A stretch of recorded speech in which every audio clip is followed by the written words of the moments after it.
Assalamualaikum warahmatullahi wabarakatuh. Perkenalkan, saya Dinda Salsabila Yaswi, mahasiswa dari Prodi S1 Sistem Informasi Universitas Airlangga dengan NIM 081911633024. Di sini, saya akan menjelaskan mengenai proses manajemen yang meliputi pertama adalah penentuan tujuan organisasi atau perusahaan, yang kedua adalah perencanaan, dan yang ketiga adalah staffing atau penyusunan personalia. Baik, langsung saja saya mulai mengenai yang pertama adalah mengenai penentuan tujuan. Menentukan tujuan organisasi merupakan fase pertama dalam perencanaan. Mengingat begitu banyak tujuan-tujuan yang ditetapkan oleh sebuah organisasi, membuat seolah-olah semua tujuan itu sama pentingnya, sehingga sulit untuk menentukan mana yang harus didahulukan. Tujuan organisasi ini merupakan hasil akhir atau segala sesuatu yang akan dicapai oleh sebuah organisasi untuk mendapatkan apa yang dibutuhkan dan apa yang diharapkan, sehingga memerlukan perencanaan yang matang dan juga didukung oleh fungsi-fungsi manajemen yang lain. Dalam hubungannya dengan tujuan organisasi, menurut Packard Phillips dalam bukunya yang berjudul Critical Path Analysis for Development Administration menyebutkan bahwa when we plan, we prepare a plan for action. To prepare a plan for action means that we are looking toward future. In the other word, we are concerned with time. Yang artinya adalah ketika kita merencanakan sesuatu, kita menyiapkan rencana untuk bertindak. Untuk menyiapkan rencana untuk tindakan tersebut, berarti kita harus melihat ke depan. Dengan kata lain, kita harus memperhatikan waktu.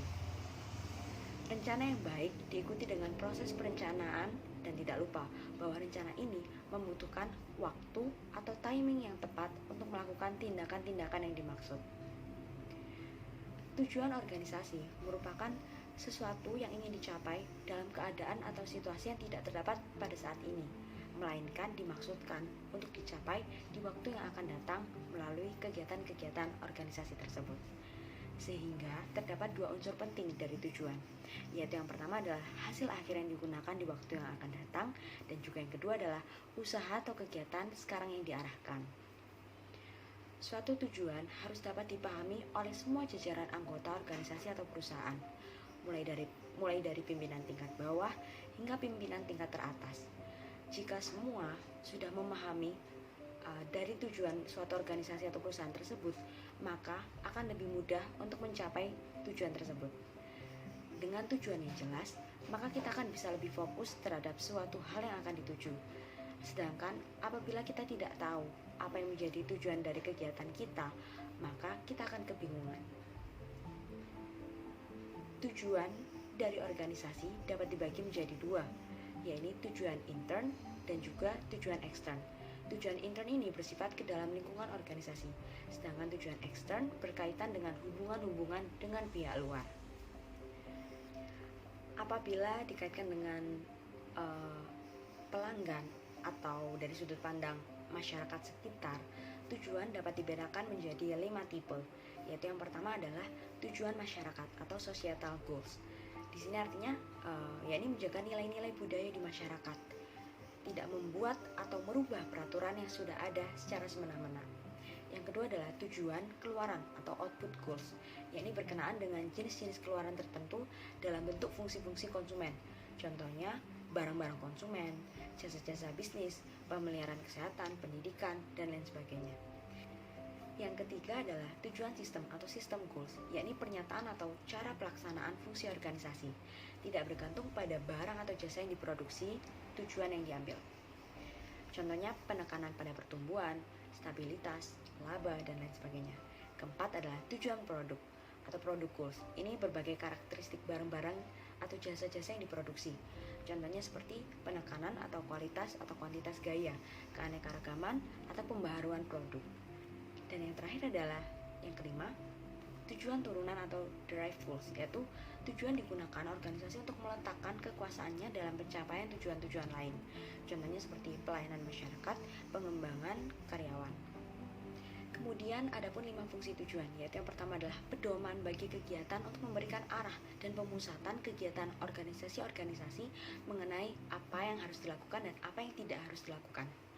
Yang kedua adalah sumber legitimasi, yakni pengakuan dari pihak luar akan meningkatkan kemampuan organisasi untuk mendapatkan berbagai sumber daya dan dukungan dari lingkungan di sekitarnya. Selanjutnya yang ketiga adalah standar pelaksanaan, yakni bila tujuan dinyatakan secara jelas dan dipahami, hal ini akan memberikan standar langsung bagi penilaian pelaksanaan kegiatan prestasi organisasi. Keempat adalah sumber motivasi, yakni tujuan organisasi dapat berfungsi sebagai sumber motivasi dan identifikasi karyawan yang penting. Tujuan organisasi sering memberikan insentif bagi para anggotanya. Kemudian yang kelima adalah dasar rasional pengorganisasian, yakni mana tujuan organisasi merupakan suatu dasar perencanaan organisasi, tujuan organisasi dan struktur organisasi berinteraksi dalam kegiatan-kegiatan yang diperlukan untuk mencapai tujuan. Selanjutnya, proses penetapan tujuan merupakan usaha untuk menciptakan nilai-nilai tertentu melalui berbagai kegiatan yang akan dilaksanakan oleh organisasi. Unsur dasar yang melatar belakangi penetapan tujuan suatu organisasi adalah yang pertama, terdapat barang dan jasa yang diproduksi organisasi memberikan manfaat paling sedikit sama dengan harganya. Kemudian yang kedua adalah barang dan jasa dapat memuaskan kebutuhan akan konsumen atau pelanggan. Ketiga adalah teknologi yang digunakan dalam proses produk akan menghasilkan barang dan jasa dengan biaya dan kualitas bersaing. Keempat adalah dengan dukungan dan kerja keras seluruh sumber dayanya, organisasi dapat beroperasi lebih baik untuk menjaga kelangsungan hidup atau survive, yaitu untuk pertumbuhan, growth, dan menghasilkan laba atau profitable. Kemudian yang kelima adalah pelayanan manajemen akan memberikan public image menguntungkan. Dan yang terakhir, perusahaan mempunyai konsep diri atau self-concept yang dapat dikomunikasikan dan ditularkan kepada karyawan dan pemegang saham organisasi. Selanjutnya, tujuan dirumuskan dengan mempertimbangkan seluruh kekuatan yang terdapat dalam operasi organisasi. Perumusan tujuan merupakan hasil usaha perpaduan untuk memuaskan semua pihak atau himpunan berbagai tujuan individu organisasi. Agar perumusan tujuan ini efektif, maka manajer perlu memperhatikan beberapa ketentuan, yaitu yang pertama adalah proses perumusan tujuan hendaknya melibatkan individu-individu yang bertanggung jawab terhadap pencapaian tujuan tersebut. Kemudian yang kedua, manajer puncak sebagai perumus tujuan umum hendaknya bertanggung jawab untuk menurunkan tujuan-tujuan pada tingkatan-tingkatan yang lebih rendah atau bawahannya. Kemudian yang ketiga adalah tujuan harus realistis atau diselaraskan dengan lingkungan internal dan eksternal, baik sekarang maupun di waktu yang akan datang. Yang keempat adalah tujuan harus jelas, beralasan dan bersifat menantang para anggota organisasi tersebut. Kelima adalah tujuan-tujuan umum hendaknya dinyatakan secara sederhana agar mudah dipahami dan diingat oleh para pelaksananya nanti. Organisasi yang baik adalah organisasi yang memiliki dua karakteristik dasar, yaitu keseimbangan dan fleksibilitas. Keseimbangan dibuat terkait dengan sumber daya yang sesuai, struktur yang jelas, dan memiliki hasil yang sesuai dengan yang diinginkan. Pada era modern seperti sekarang ini, makin banyak perubahan yang terjadi di lingkungan sekitar, sehingga suatu organisasi dituntut untuk bisa fleksibel terhadap perubahan yang ada. Namun, perusahaan juga harus bisa memilah perubahan mana yang akan membawa dampak positif dan mana yang akan membawa dampak negatif.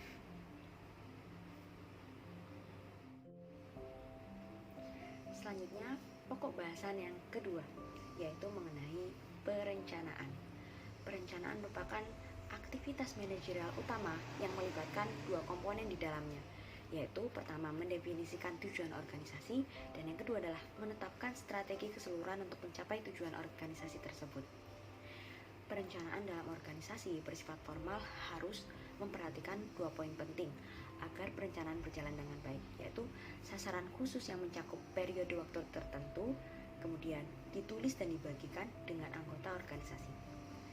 Perencanaan dalam konteks organisasi formal tersebut tentunya harus ditulis, harus didokumentasikan dan diketahui oleh seluruh anggota organisasi. Sedangkan apabila kita sebagai sistem individu atau diri kita sendiri juga harus melakukan perencanaan. Perencanaan bisa dilakukan dalam aktivitas sehari-hari yang dilakukan tiap hari, mingguan, atau bahkan tahunan. Dan perencanaan secara personal ini boleh didokumentasikan, itu akan lebih baik. Namun apabila tidak, itu juga tidak mengapa. Kemudian seorang manajer memerlukan melakukan perencanaan. Tujuannya adalah yang pertama, memberikan arahan. Kedua, mengurangi ketidakpastian. Ketiga, meminimalkan pemborosan dan redundansi. Kemudian yang keempat adalah menetapkan standar untuk pengendalian dalam melakukan perencanaan. Perencanaan sangatlah penting karena ia memiliki hubungan dengan kinerja. Hubungan-hubungan tersebut antara lain yaitu perencanaan formal dikaitkan dengan keuntungan dan pengembalian aset yang lebih tinggi dan hasil keuangan yang positif. Selanjutnya adalah kualitas perencanaan dan implementasi mempengaruhi kinerja lebih dari luasnya perencanaan. Selanjutnya, lingkungan eksternal dapat mempengaruhi dampak perencanaan terhadap kinerja. Dan yang terakhir adalah perencanaan formal harus digunakan selama beberapa tahun sebelum perencanaan mulai mempengaruhi kinerja. Perencanaan mempunyai dua elemen, yaitu rencana dan tujuan atau sasaran. Rencana adalah sebuah dokumen yang menguraikan bagaimana tujuan akan dipenuhi. Biasanya menyertakan alokasi sumber daya, jadwal, dan tindakan lain yang diperlukan untuk mencapai tujuan tersebut. Sedangkan tujuan atau sasaran adalah hasil atau target yang diinginkan. Tujuan memandu keputusan manajemen dan membentuk kriteria yang menjadi tolak ukur hasil kerja. Itulah sebabnya tujuan digambarkan sebagai elemen penting dari perencanaan. Manajer harus mengetahui target atau hasil yang diinginkan sebelum membuat perencanaan untuk mencapainya. Selanjutnya terdapat 4 tipe-tipe dari perencanaan, yaitu yang pertama adalah breadth, yakni perencanaan yang dilihat dari kedalamannya. Terdapat 2, yaitu strategik dan operasional. Strategik ini dia berada di tingkat korporat dan operasional dia berada di tingkat yang ada di bawahnya atau unit-unit bisnisnya. Kemudian yang kedua adalah perencanaan tipe time frame atau yang dilihat dari jangka waktunya.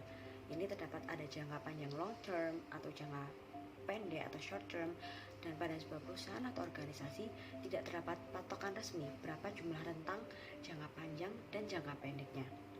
Selanjutnya adalah specificity, yaitu perencanaan yang dilihat dari keputusannya.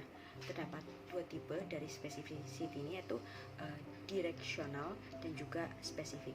Direksional ini berarti bersifat mengarahkan dan sifat perencanaannya itu umum. Sedangkan spesifik biasanya terdapat pada unit-unit yang membutuhkan perencanaan secara khusus. Kemudian terdapat tipe frequency of use, yaitu dilihat dari frekuensi dari penggunaannya. Ini terdapat single use dan juga standing, di mana single use ini merupakan perencanaan sekali pakai dan standing merupakan perencanaan yang dapat dilakukan dengan waktu yang lebih lama. Kemudian, dalam menetapkan tujuan dan mengembangkan rencana, terdapat 2 macam mekanisme, yakni traditional goal setting dan juga management by object atau MBO. Traditional goal setting ini sasaran kinerjanya itu ditetapkan oleh atasan dan diikuti oleh bawahan. Sedangkan pada MBO, sasaran kinerjanya ini spesifik ditentukan bersama oleh karyawan dan juga manajer. Dan selanjutnya dalam proses pengambilan keputusan terdapat perbedaan antara traditional goal setting dan juga MBO, yaitu pada traditional goal setting ini berupa top down atau piramida, dan MBO ini secara bersama-sama atau bottom up, yaitu sharing antara karyawan dan manajer dalam menetapkan tujuan dan rencananya. Kata kunci sukses dalam MBO itu yaitu komitmen dan keterlibatan manajemen puncak dan juga perlunya mengidentifikasi potensi masalah dengan program MBO. Pada perencanaan yang ada di hierarki organisasi terdapat 3 tingkatan, yaitu pertama top eksekutif, kedua middle level manager, dan yang ketiga adalah first level manager, di mana pada perencanaan strategis biasanya dilakukan oleh top eksekutif, sedangkan operasional itu dilakukan oleh middle level manager dan first level manager atau kepala bagian yang langsung membawahi para karyawan yang menjalankan pekerjaan tersebut. Dan kita perlu meratakan hierarki untuk mendorong pengembangan keterampilan perencanaan di semua tingkatan organisasi. Sekian dari pembahasan perencanaan. Saya akan melanjutkan kepada pokok bahasan yang ketiga, yaitu mengenai staffing atau yang kita kenal dengan penyusunan personalia. Staffing ini merupakan sebuah kelanjutan dalam proses manajemen yang berupa salah satu fungsi manajemen lanjutan dari perencanaan, pengorganisasian, dan juga koordinasi. Jadi staffing adalah fungsi manajemen yang melakukan penarikan, penyeleksian, dan juga pengembangan sumber daya manusia untuk mencapai tujuan organisasi secara efektif dan juga efisien. Staffing ini memiliki hubungan dengan pengorganisasian dan juga koordinasi, di mana pada kegiatan pengorganisasian kita melakukan penyusunan wadah yang guna menampung berbagai jenis kegiatan yang harus dilakukan pada suatu organisasi untuk mencapai tujuan organisasi yang efektif dan efisien. Sedangkan pada staffing, ini kita menentukan orang-orang mana yang akan duduk di masing-masing jabatan yang ada di dalam organisasi. Dan yang terakhir adalah koordinasi. Ini merupakan bagaimana cara kita menentukan dan memastikan orang-orang tersebut dapat melakukan proses kerjasama yang baik. Jika diibaratkan seperti sebuah kendaraan, proses pengorganisasian itu adalah tahap menyiapkan sebuah kendaraan. Sedangkan koordinasi adalah memastikan orang-orang yang berhubungan dengan kendaraan itu dapat bekerja sama. Selanjutnya, staffing adalah memastikan orang-orang yang ada di dalam kendaraan adalah orang-orang yang memang tepat menguasai pada posisinya masing-masing. Jadi, staffing ini merupakan salah satu hal yang cukup penting karena dapat menjamin dari tujuan dari organisasi tersebut. Kemudian, bagaimana agar staffing dapat berjalan dengan baik, yaitu pada penyusunan personalia terdapat prinsip yang harus dijadikan pedoman, yaitu bagaimana cara memastikan karyawan yang tepat pada posisi dan waktu yang tepat juga. Untuk memastikan hal tersebut, maka kita perlu melakukan beberapa hal. Yang pertama adalah bagaimana kita memahami bahwa proses-proses yang ada dalam proses penyusunan personalia ini adalah bagian dari perencanaan sumber daya manusia. Jadi kita harus mampu untuk melakukan proses peramalan, mengembangkan jumlah karyawan, dan prediksi potensi-potensi yang dibutuhkan untuk mengantisipasi perubahan di lingkungan yang akan datang, serta menentukan jabatan-jabatan apa yang seharusnya itu diisi. Pada penyusunan personalia atau staffing ini terdapat 3 proses penting, yakni yang pertama adalah penarikan, dan yang kedua adalah penyeleksian, kemudian yang ketiga adalah pengembangan. Di mana yang pertama penarikan, ini terdapat 2 proses penarikan, yakni secara internal dan juga eksternal. Internal tuh contohnya seperti upgrading karyawan dan pengangkatan jabatan. Kemudian eksternal contohnya adalah melalui iklan sehingga diperoleh lamaran-lamaran pekerjaan yang masuk dan juga rekomendasi dari karyawan yang sudah ada. Yang selanjutnya adalah penyeleksian. Penyeleksian ini merupakan proses seleksi pada calon karyawan yang melamar. Jadi penyeleksian ini berupa seleksi berkas, tes psikotes, pengujian, wawancara, dan juga negosiasi. Kemudian ketiga adalah pengembangan. Proses pengembangan ini adalah dilakukan dengan berbagai metode seperti technical assistant dan pemberian pelatihan kerja sesuai dengan bidangnya masing-masing. Prinsip dari staffing ini sendiri adalah the right man on the right place, yang artinya mengarahkan sosok yang tepat untuk berkontribusi di pekerjaan atau posisi yang tepat juga. Dengan fungsi manajemen perencanaan, pengorganisasian, dan juga staffing, maka perusahaan akan dapat mencapai tujuan atau target perusahaan secara efektif dan juga efisien. Baik, sekian penjelasan dari saya mengenai proses manajemen yang meliputi penentuan tujuan, perencanaan, dan juga staffing. Kurang lebihnya mohon maaf. Wassalamualaikum warahmatullahi wabarakatuh.